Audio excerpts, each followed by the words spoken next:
Assalamualaikum warahmatullahi wabarakatuh. Kembali di channel Guru Matematika, channel yang siap berbagi informasi-informasi dalam dunia pendidikan maupun yang berkaitan dalam dunia pendidikan. Baik, kali ini saya akan berbagi tentang cara menentukan perbandingan dua besaran yang sama. Materi ini adalah materi awal untuk semester genap untuk mata pelajaran matematika SMP kelas 7. Baik, saksikan videonya sampai selesai. Nah, adapun KD dari perbandingan ini adalah yang pertama, menjelaskan rasio dua besaran satuannya sama dan berbeda. Jadi untuk video kali ini saya hanya akan menjelaskan rasio dua besaran yang satuannya sama. Untuk video berikutnya kita akan menentukan rasio untuk satuan yang berbeda.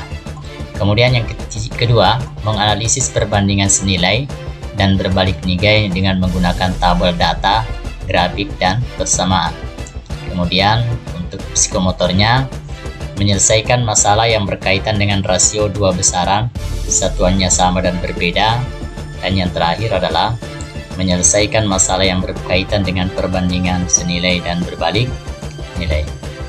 Baik, kata-kata kunci dari perbandingan ini adalah ada istilah rasio, kata rasio, kemudian ada perbandingan senilai, kemudian ada berbalik nilai, dan ada skala. Kemarin saya yakin di SD sudah diperkenalkan yang namanya skala. Nanti kita juga akan berkenalan lebih jauh lagi tentang rasio, perbandingan senilai, dan perbandingan berbalik. Sekarang kita lihat peta konsep ya.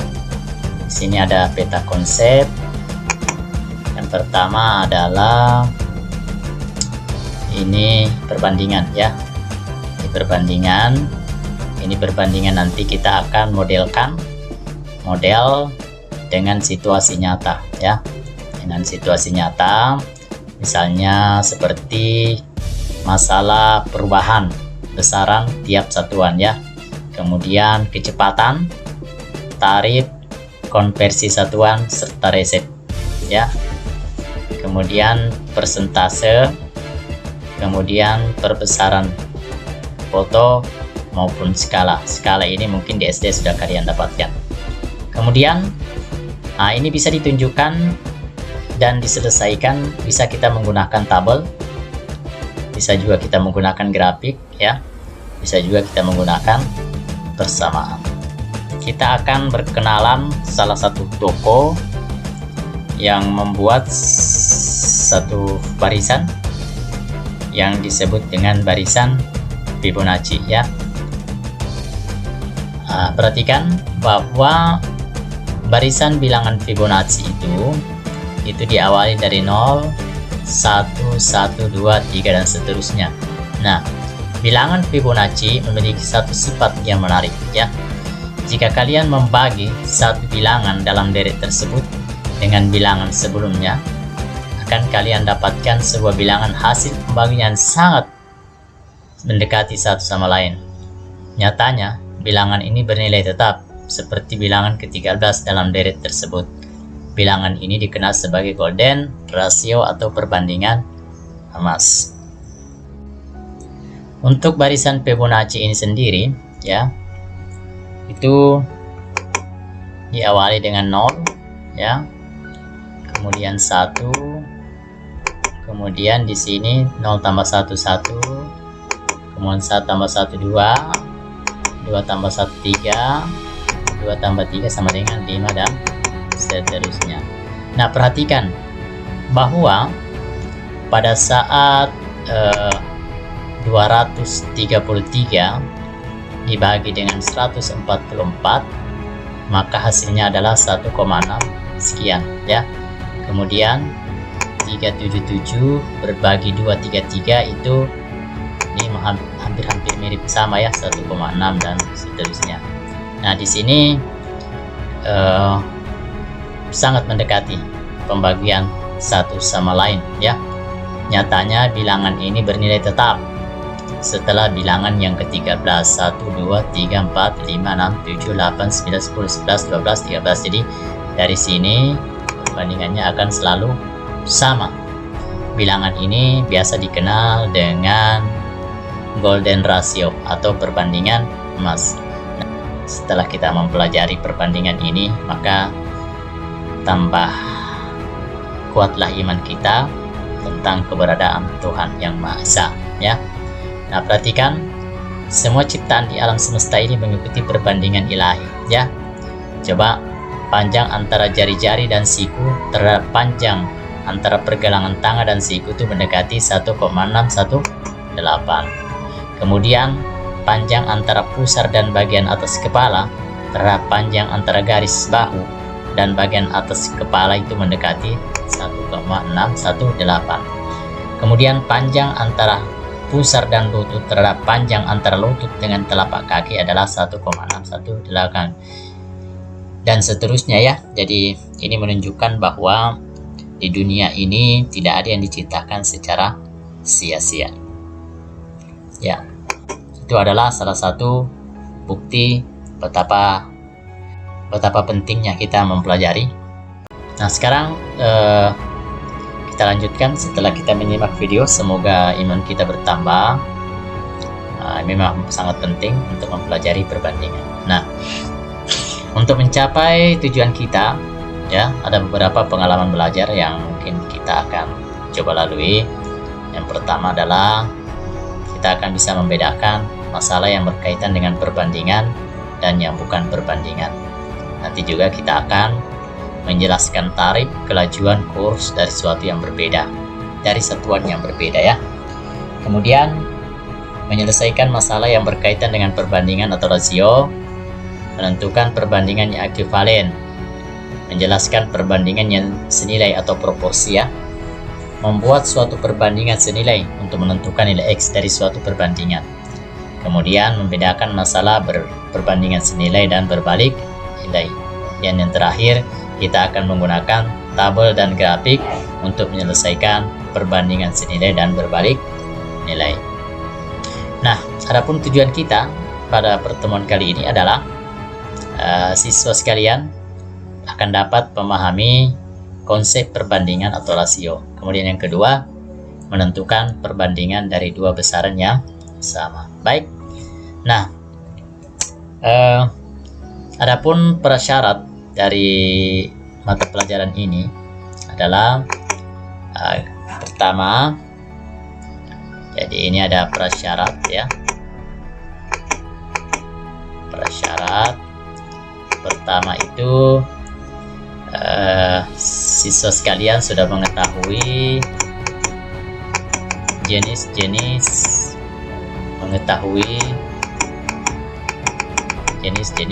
pecahan, ya. Masih ada yang ingat? Ya, yang pertama adalah pecahan biasa, ya. Pecahan biasa. Kemudian juga ada pecahan campuran, ya. Kemudian ada juga pecahan desimal.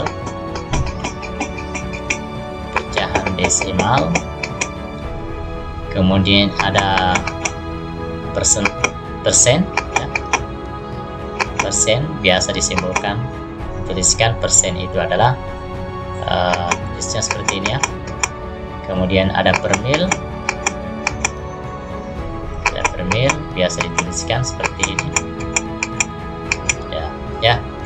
Mudah-mudahan kalian tidak lupa materi ini. Kemudian kalian juga siswa sekalian juga sudah bisa mengubah pecahan biasa menjadi pecahan campuran. Kemudian pecahan campuran menjadi pecahan desimal. Kemudian pecahan desimal menjadi pecahan persen. Kemudian kalian juga sudah bisa mengubah dari pecahan persen, per mil, dan seterusnya, ya. Nah, perlu diingat kembali bahwa pecahan itu adalah suatu bilangan yang dituliskan dalam bentuk A per B, ya. A per B, di mana B itu tidak boleh sama dengan 0. Kenapa harus tidak boleh sama dengan 0? Karena jika suatu bilangan dibagi dengan 0, hasilnya tak terdefinisikan. Ingat, A itu disebut pembilang, ya. Sedangkan B itu disebut penyebut. Ya, itu ya. Jadi ini perlu diingat kembali. Nah, sebelumnya akan masalah pecahan ada di channel saya. Silahkan dibuka channel saya untuk membuka beberapa video pembelajaran yang berkaitan dengan pecahan. Silahkan simak iklan berikut ya. Jadi untuk mengakses channel YouTube saya, silahkan diklik atau di copy alamat linknya, kemudian di share di Google. Alamat linknya bisa diambil di setiap video deskripsi dari video saya. Kita masuk di YouTube, kemudian silahkan linknya ditempel, kemudian klik. Ya, inilah channel saya. Channel saya yang namanya adalah channel Guru Matematika ya. Di sini ada beranda, kemudian playlist. Di sini playlist channel tentang. Silahkan adik-adik klik playlist. Nah, di sini akan terdapat beberapa bagian yang adik-adik bisa buka untuk melihat beberapa video pembelajaran, yaitu khusus untuk tutorial untuk SMP ini ya. Di sini ada tutorial SMP, kemudian dibuka lihat playlist lengkap ya. Nah, di sini akan berbagi beberapa video-video pembelajaran, terutama video pembelajaran yang mendukung untuk kegiatan semester genap. Silahkan dibuka salah satunya, langsung klik saja gambarnya atau judulnya, boleh silahkan. Di sini kalau kita melihat masalah bilangan, di sini ini ada perkalian pecahan, ada penjumlah pecahan. Ini cara menentukan kelipatan persekutuan terkecil ini. Sini untuk melihat kelipatan. Ya, semoga video-video yang saya buat ini bisa bermanfaat buat adik-adik ya, untuk mendukung pemberantasan buta aksara matematika. Jadi bagi adik-adik yang belum tahu matematik, silahkan dibuka channel saya, semoga bermanfaat. Oke, setelah kita menyimak, jadi itu adalah channel saya, silahkan dibuka. Bagi siswa sekalian yang belum mungkin lupa-lupa ingat tentang pecahan, silahkan dibuka kembali di channel saya. Baik, kita awali dulu masalah-masalah yang mungkin kita temukan dalam kehidupan sehari-hari. Silahkan simak iklan berikutnya.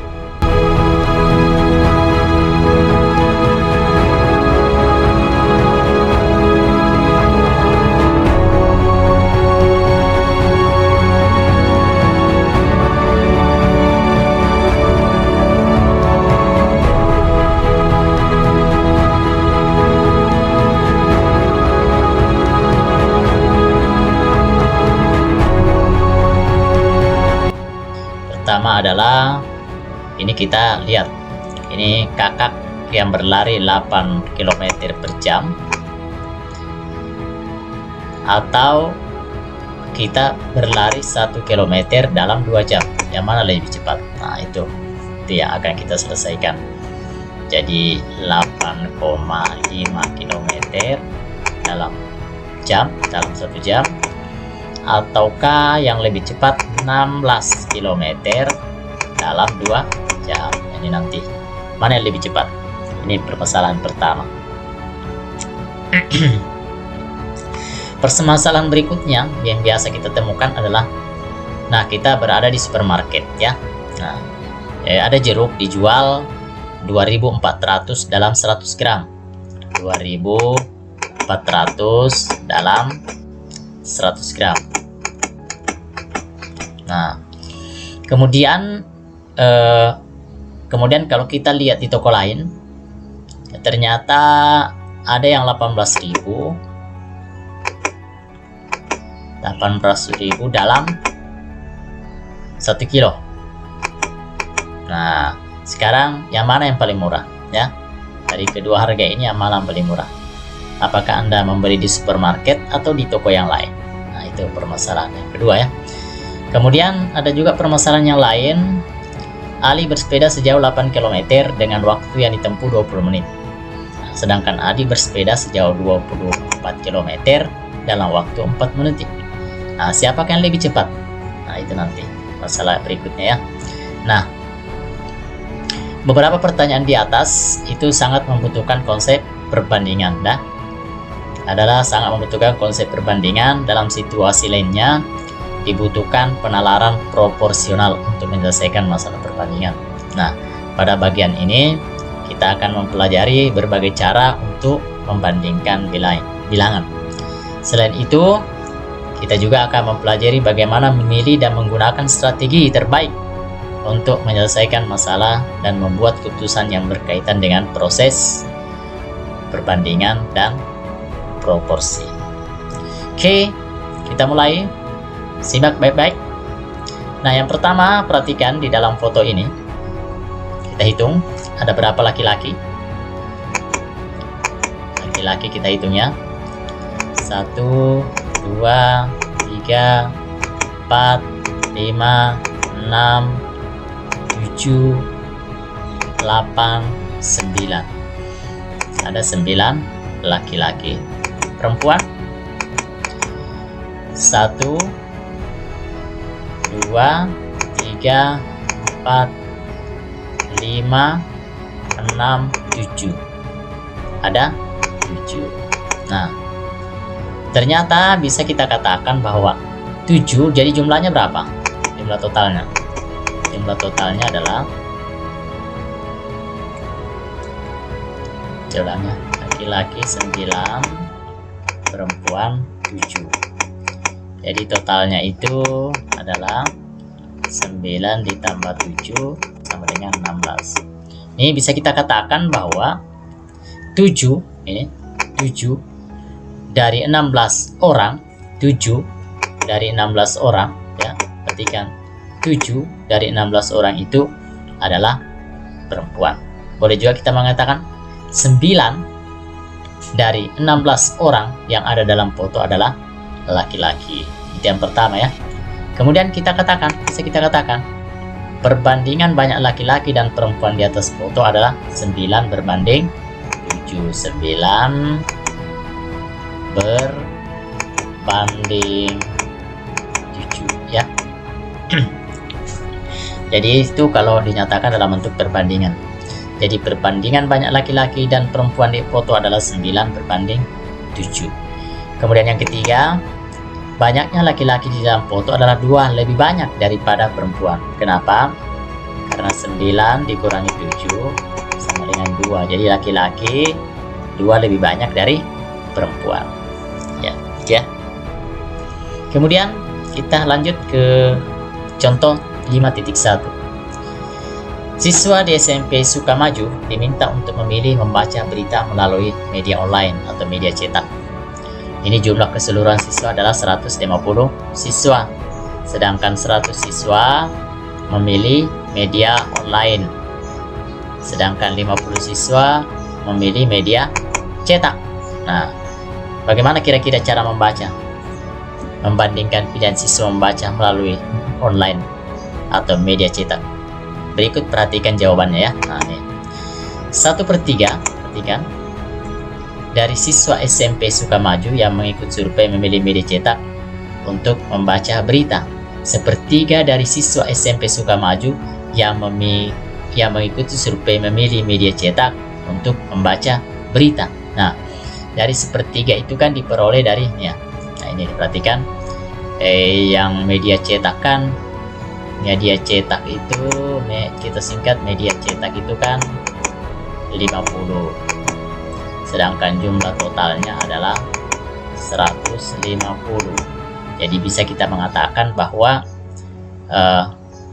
50 berbanding dari total seluruhnya itu sama dengan, ini kita masing-masing bagi 50, berarti 1/3. Artinya sepertiga dari siswa SMP Sukamaju yang mengikuti survei memilih media cetak untuk membaca berita, ya. Jadi ada sepertiga. Sepertiga itu diperoleh dari perbandingan antara siswa yang memilih media cetak terhadap jumlah seluruh siswa. Jadi di sini bisa kita mengatakan bahwa 1 dari 3 siswa memilih media cetak, ya. Jadi pengertian A ini bisa kita baca bagian C. 1 dari 3 siswa memilih media cetak. Kemudian untuk bagian B, rasio banyaknya siswa yang memilih media online terhadap media cetak adalah 2:1. Kita perhatikan, yang memilih online itu berapa? Media online itu berapa? Media online itu ada 100, ya, ada 100. Sedangkan media cetak ada 50. Jadi rasio banyaknya siswa yang memilih media online, nah berarti memilih media online itu berarti 100/50. Kita sederhanakan menjadi 2:1 atau 2:1. Nah, bisa kita katakan bahwa banyaknya siswa yang membaca online itu 2 kali lipat dari siswa yang membaca melalui media cetak. Ada 2 kali lipatnya. Ya. Jadi di sini bisa dikatakan 1 media cetak, sedangkan online-nya ada 2. Jadi 1 siswa media cetak berbanding 2 siswa yang memilih media online. Nah, kemudian yang D, banyak siswa yang memilih membaca online adalah 50 lebih banyak dari siswa yang membaca berita melalui media cetak, ya. Ini tinggal dikurangi saja, 100 dikurangi 50 peroleh 50, ya. Oke, ya. Kemudian bagian E, banyaknya siswa yang membaca online 2 kali lipat. Kenapa bisa? Banyak siswa yang membaca online. Nah, kita lihat berapa membaca online adalah 100. Kemudian berapa yang membaca lewat media cetak ada 50. Berarti ini harus dikali 2. Jadi 2 kali lipat, ya. Jadi 2 dikali 50. Maka dikatakan bahwa banyak siswa membaca online itu 2 kali lipat dari siswa yang media cetak. Karena media cetak kan 50. Berarti harus dikali 2 supaya mendapatkan 100, ya. Begitu, ya. Oke, mungkin masih bingung sih. Kita lanjut ke contoh berikutnya. Nah, ini contoh berikutnya ini cara penulisannya. Nah, ini ada 3 cara berbeda untuk menyatakan suatu rasio. Boleh menggunakan pecahan 2:3, boleh juga menggunakan titik 2, boleh juga kalau misalnya 2/3 atau 2:3, maksudnya 2 bilangan dipisahkan oleh kata dari 2 dari 3. 2, jadi kalau 3/5 berarti 3 dari 5. Jadi penulisannya ada 3. Boleh menulis dalam bentuk pecahan, boleh dengan menggunakan titik 2, boleh menggunakan kata 2 dari 3. Jadi kalau dikatakan 2 dari 3 artinya 2 berbanding 3. Oke, ya, itu penulisan. Kemudian kita lanjut contoh berikutnya. Dari 150 siswa diwawancarai tentang kesukaan membaca berita, 100 siswa memilih media online dan 50 siswa memilih media cetak. Rasio banyaknya siswa yang memilih media online terhadap jumlah siswa yang diwawancarai ditunjukkan sebagai berikut. Nah, kita ingin mencari rasio, berarti rasio banyaknya siswa yang memilih media online itu ada 100, ya betul, ada 100. Sedangkan jumlah siswa seluruhnya ada 150. Jadi kalau ini disederhanakan, maka hasilnya adalah 2 banding, jadi 100 berbanding 150 sama dengan masing-masing dibagi berapa? Masing-masing bagi 50 ya. Jadi ini dibagi 50 jadi 2, ini dibagi 50 jadi 3. Jadi 2 berbanding 3. Jadi 2 berbanding 3. Atau biasa juga ditulis sama saja kalau kita menuliskan 2 berbanding 3. Atau dibaca 2 banding 3. Kemudian rasio 2 dari 3 menyatakan bahwa 2 dari setiap 3 siswa yang diwawancarai lebih memilih membaca berita melalui media online. Rasio banyak siswa memilih media online terhadap media cetak ditunjukkan sebagai berikut. Nah, perhatikan nih ya. Sekarang media online, media cetak ya. Media online itu adalah 100. Sedangkan media cetaknya adalah 50. Jadi kalau masing-masing dibagi 50, maka di atas 2, di bawah jadi 1. Jadi ini bisa ditulis 2 berbanding 1. Rasio 2 dari 1 menyatakan bahwa untuk setiap 2 siswa yang memilih membaca berita melalui media online, terdapat 1 siswa yang memilih media cetak untuk membaca berita. Jadi 2 membaca online, terdapat 1 orang membaca media cetak. Oke, ya. Kemudian, nah ini perhatikan. Ita dan Doni adalah teman sekelas. Rumah Ita berjarak sekitar 500 meter ya. 500 meter dari sekolah. Rumah Deni berjarak sekitar 1,5 km dari sekolah. Berapakah perbandingan jarak rumah Ita dan Doni dari sekolah? Kita tulis dulu. Kita samakan dulu satuannya. Ini kan satuannya meter, ini adalah satuannya kilometer. Kita ubah dulu ya. Jadi 1 km itu sama dengan 1000 meter. Jadi kalau 1,5 km berarti 1000 dikali dengan 1,5, maka diperoleh 1500 meter ya.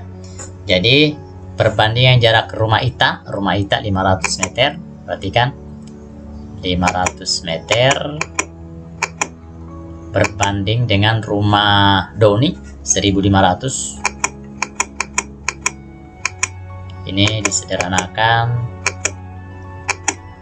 menjadi 5 berbanding 15 atau 1 banding 3 ya. Jadi 1 banding 3. Perhatikan, kita tidak boleh membandingkan apabila satuannya belum disetarakan. Kita menalar.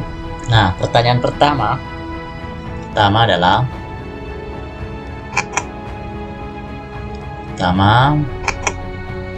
bagaimanakah satuan kedua ukuran kuantitas dalam ukuran atau kuantitas dalam menyatakan suatu rasio?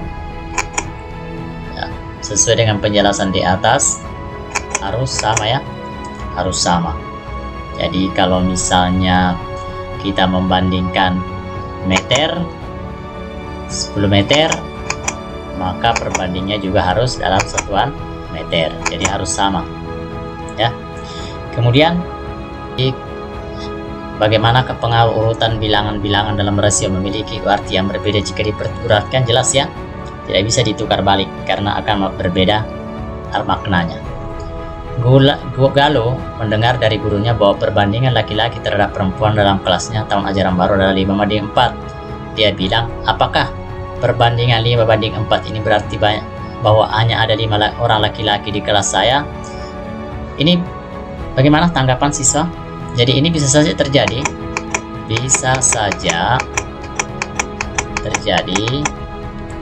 asalkan jumlah siswa di kelas itu ada 9 ya, ada 9. Tetapi jikalau seandainya itu 5 berbanding 4. Bisa saja ini kalau masing-masing dikali 5, ini 25 per 20. Bisa saja di kelas itu 25 laki-laki, asalkan jumlah kelasnya adalah 45. Jadi bisa saja terjadi ya, jadi tergantung. Jadi 5 per 4, 5 laki-laki 4 perempuan, asalkan dalam kelas itu ada 9. Bisa juga dikatakan ada 25 laki-laki dari kelas itu, asalkan jumlah kelasnya adalah 45. Ya, perhatikan. Ini ada jenis campuran A, B, C, dan D. Nah, di campuran A, 2 gelas perasan jeruk dicampurkan ke dalam 3 gelas air putih. Sedangkan campuran B, 5 gelas perasan jeruk dimasukkan ke 9 gelas air putih.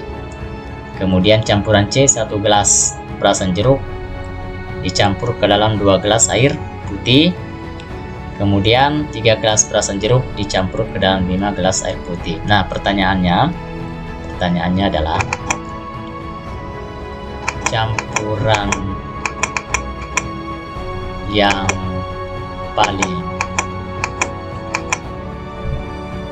paling asam adalah, kita lihat untuk menentukan campuran yang paling asam, langsung saja kita buat perbandingan ya. Jadi 2, jadi kita mulai campuran A, 2 per 5 itu diperoleh dari 2 tambah 3 ya. Jadi dikali 100%. Kita lihat kadar persentasenya. Jadi di sini 200 per 5% atau 40% ya. Kemudian campuran B. Campuran B 5 per 14 kali 100% ya, sama dengan 500 per 14% atau sama dengan diperoleh 36% ya. Kemudian kita lihat campuran C. Campuran C itu 1 berbanding 3 kali 100%, maka diperoleh 300 per 3. 100 per 3 ya, sama dengan 33% ya. Kemudian D nya, campuran D 3 per 8 kali 100% itu sama dengan, ini menjadi 38%. Jadi lihat, yang paling tinggi kadar persentasenya adalah 40%. Jadi campuran yang paling terasa asam adalah campuran A ya. Jadi ini yang paling terasa. Kita akan melanjutkan dengan beberapa soal latihan. Semoga adik-adik dapat memahami perbandingan. Kita lihat soal nomor 1. Soal nomor 1, pertanyaannya, kita lihat saja. Pertanyaan pertama adalah, Anton mengatakan bahwa rasio diameter ramin terhadap diameter udin adalah 1:6. Apakah pernyataan benar? Kita lihat ya. Sekarang kita lihat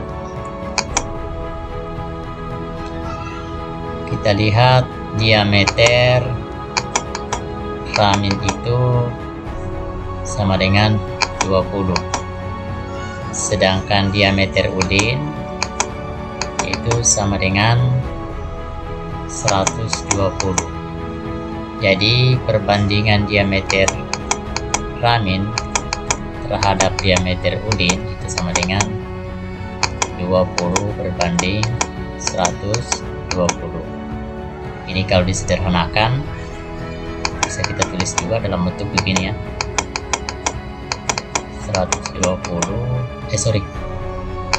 20 berbanding 120, maka diperoleh 1:6, atau diameter ramin berbanding diameter ulin sama dengan 1:6 ya. Jadi pernyataan benar ya. Jadi ini pernyataan. Sekarang kita lihat bagian B-nya. Ria mengatakan bahwa selisih tinggi damar dan gaharu adalah 25. Apakah benar? Kita lihat dulu tinggi damar ya. Tinggi damar itu sama dengan 65. Dengan 65. Sedangkan tinggi gaharu itu sama dengan 40 ya. Nah, kita kurangi 65 dikurang 40, maka diperoleh 25. Jadi selisihnya adalah 25. Jadi ini pernyataan benar ya. Kemudian bagian C, Le ini mengatakan bahwa keliling ulir sekitar 3/4 kali keliling damar. Baik, kita ingat kembali bahwa keliling lingkarannya, keliling lingkaran itu, keliling lingkaran sama dengan 2pi kali R ya. Kita lihat, itu kita cari dulu keliling ulin. Keliling ulin itu sama dengan 2pi kali R ya. Jadi kalau misalnya keliling ulin diameternya diketahui, berarti ini bisa kita tuliskan pi kali D. Sedangkan keliling ulin itu pi kali diameter ulin. Kalau kita lihat diameter ulin 120.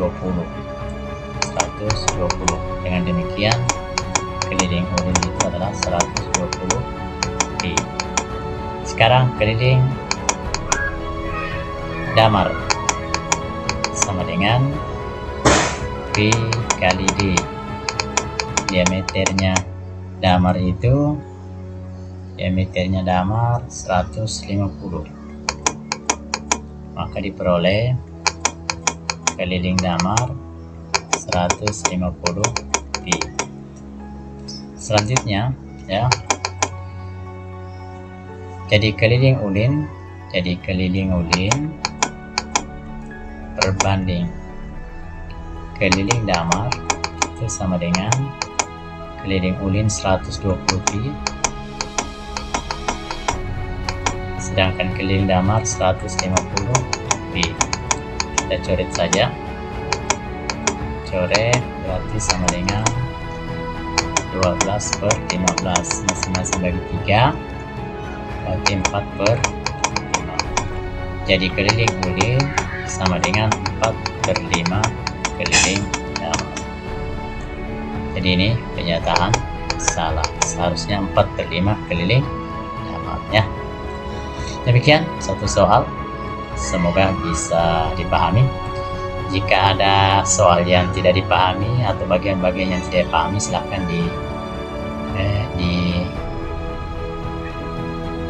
ditulis di kolom komentar. Sekarang kita lanjut soal berikutnya. Tentukan nilai yang belum diketahui supaya setiap pernyataan berikut benar. Jadi langkah pertama kita buat dulu 6/30, sederhanakan berarti menjadi 1/5.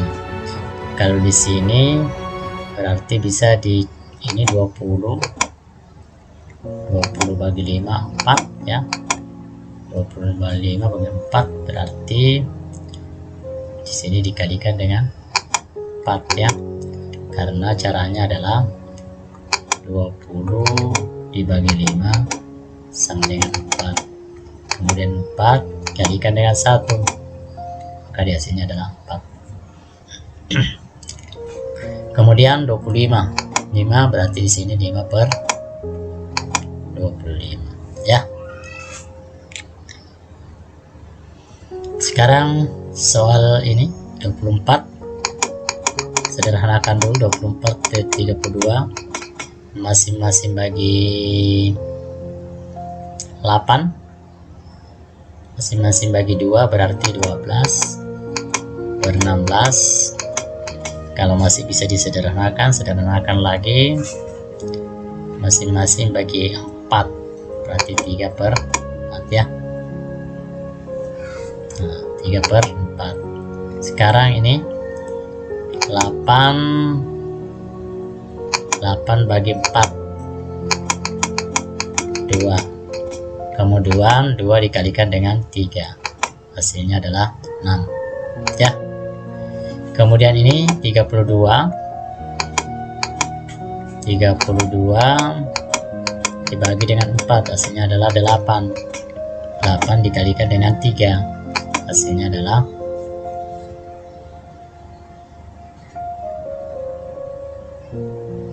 8. Ayo sudah, ini maksud saya ini tadi sudah selesai ya. Selesai ini 15 ya, 15 dibagi dengan 3 sama dengan 5, kemudian 5 dikalikan dengan 4 ya, hasilnya adalah 20. Jadi kalau di atas pembilang, maka pembilang ini dibagi dengan pembilang ya. Ini 15 dibagi 3, hasilnya baru dikali dengan 4 ya. Tuh. Jadi kalau misalnya ada soal begini 12 per 28, nah ini sederhanakan dulu. Masing-masing bagi 4 berarti ini, kalau bagi 2 berarti 6 ya, 6 per 14 ya. Kalau dibagi 2 lagi jadi 3 per 7. Nah, ini bentuk yang paling sederhananya. Jadi kalau misalnya di sini 6 per titik-titik, maka ini bisa kita jadi 3 dibagi 6, 6 bagi 3 2 kali 4 jadi 6 bagi 3 2 kali 7 jadi 14 ya. Jadi 6 dibagi 3 2, kemudian 2 dikali dengan 7, hasilnya adalah 4. Ini dikalikan 2 ya. Tapi kalau seandainya seperti ini 21 berarti ini dibagi dengan 7, hasilnya adalah 3, kemudian 3 dikali 3, hasilnya adalah 9 ya. Itu caranya.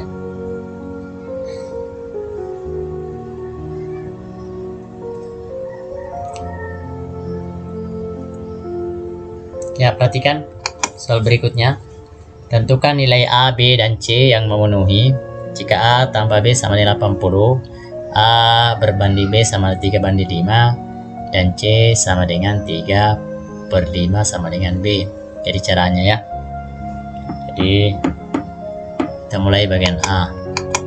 Jadi diketahui A tambah B itu sama dengan 80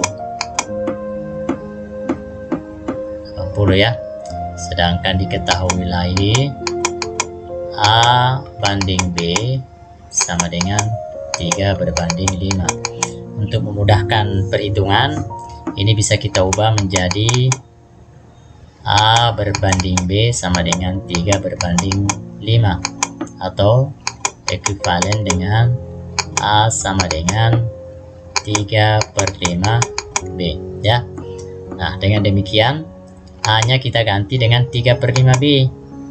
Ini bisa kita ganti, berarti A ditambah 3/5B sama dengan 80 ya.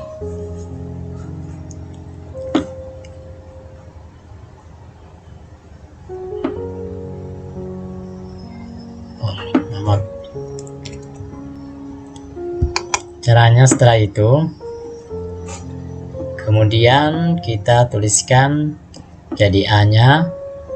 Jadi A-nya kita ganti, jadi ini A-nya kita ganti menjadi 3/5B. Menjadi 3/5B.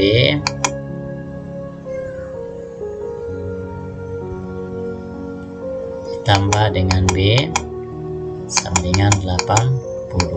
Perhatikan, 3/5 ditambah 3/5B ditambah 1/5B sama saja. Saya menuliskan 3/5 ditambah 1 itu sama dengan 1/3/5 atau 8/5. Jadi di sini menjadi 8/5B sama dengan 80. Ini langsung dikalikan saja. 8B sama dengan 80 kali 5 atau 8B sama dengan 400. Jadi B nya sama dengan 400 bagi 8 sama dengan 50 ya. Jadi B nya sama dengan 50. Kalau begitu hanya karena A tambah B sama dengan 80, maka A nya sama dengan 3.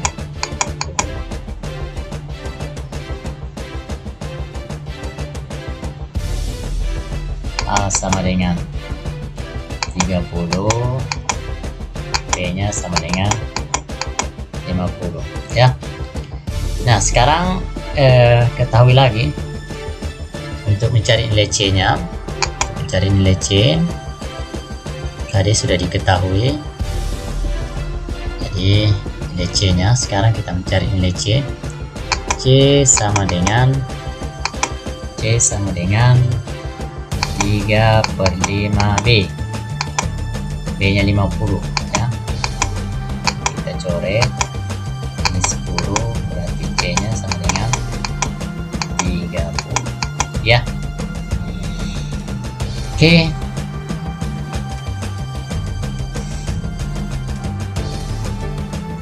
Oke, kita lanjutkan soal berikutnya. Soal ini, Anton memiliki 28 kelereng. Kelereng yang dimilikinya berwarna merah dan hijau. Dengan banyaknya kelereng berwarna merah terhadap kelereng yang berwarna hijau adalah 3/4. Berapakah banyak kelereng merah yang Anton miliki? Oke, tertulis dulu diketahui. Kelereng merah tambah dengan kelereng hijau itu sama dengan 28 kan. Sekarang diketahui kelereng merah berbanding dengan kelereng hijau adalah 3/4 ya. Dengan demikian kita bisa menuliskan kelereng merah berbanding kelereng hijau itu sama dengan 3/4. Kelereng merah sama dengan 3/4 kelereng hijau.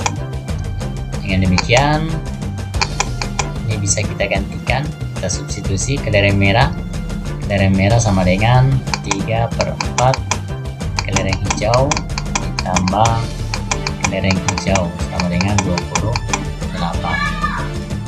Ini sederhanakan dulu, 3/4 ditambah 1, 3/4 berarti 7. 7/4 kelereng hijau sama dengan 28. Kelereng hijau sama dengan 28 dikali 4 dibagi dengan 7. Ini hasilnya adalah 4. Jadi kelereng hijau sama dengan 16 ya. Jadi kelereng hijau sama dengan 16.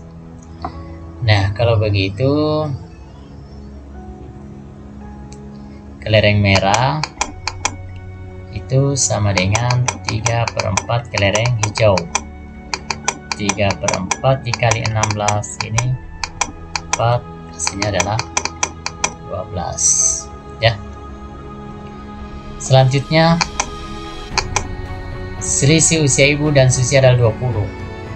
Jadi ibu dengan Susi selisihnya itu sama dengan 20 tahun. Sedangkan perbandingan usia ibu dan Susi adalah ibu berbanding Susi sama dengan 3/1. Dengan demikian kita bisa katakan bahwa ibu berbanding Susi sama dengan 3/1, atau ibu sama dengan 3 kali usia Susi. Kita ganti saja, I-nya kita ganti dengan 3 kali 3 Susi kurangi Susi sama dengan 20. Berarti 2 kali usia Susi itu sama dengan 20.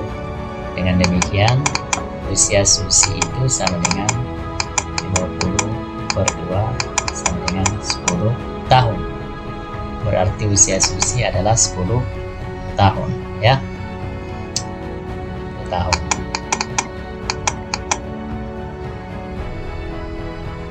Kalau ditanyakan usia ibu yang 40 ya. Demikianlah beberapa soal yang sudah kita sajikan. Silahkan adik-adik latihan di buku paket yang ada di buku paket. Kalau ada yang kurang dipahami silahkan ditanyakan di kolom komentar. Demikian. Kita untuk mengakhiri pertemuan kali ini kita buat rangkuman.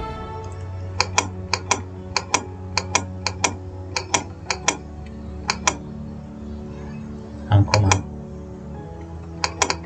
ya. Pertama, bahwa penulisan perbandingan ada 3, yaitu boleh menuliskan A/B, boleh juga menuliskan A berbanding B, atau boleh juga A dari B, perbandingan A dari B. Itu yang pertama. Yang kedua, perbandingan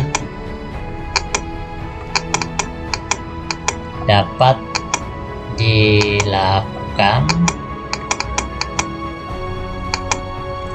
dengan cara satuannya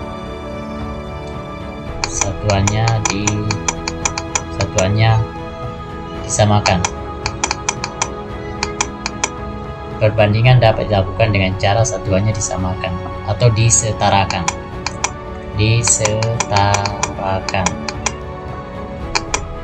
Jadi kalau kilometer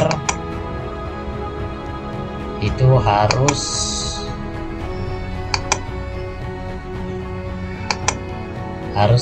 dijadikan diseratakan ke kilometer, meter disetarakan ke meter, jam diseratakan ke jam, detik disetarakan ke detik. Jadi 6 jam berbanding 60 detik ini harus diseratakan dulu. Jadi 6 jam itu dijadikan detik atau 60 detik dijadikan jam, terserah, yang penting harus disetarakan. Jadi kalau 6 jam itu 3600 detik ya, berbanding 60 detik. Jadi ini jam dirubah ke detik atau detik dirubah ke jam supaya rata, disetarakan ya. disetarakan. Baik, demikian rangkuman kita. Siswa sekalian sudah dapat menuliskan pengertian perbandingan ya. Perbandingan itu bisa dituliskan ke dalam bentuk A per B ya. Kemudian juga A dengan menggunakan titik 2 atau menggunakan kata-kata A dari B ya. Baik, demikian video kali ini, semoga bermanfaat. Bagi adik-adik sekalian, silahkan dilatih kembali soal-soalnya supaya kalian tidak lupa dengan cara menyelesaikan soal-soal yang berkaitan dengan perbandingan. Jika ada pertanyaan, silahkan diisi di kolom komentar. Demikian, Assalamualaikum warahmatullahi wabarakatuh.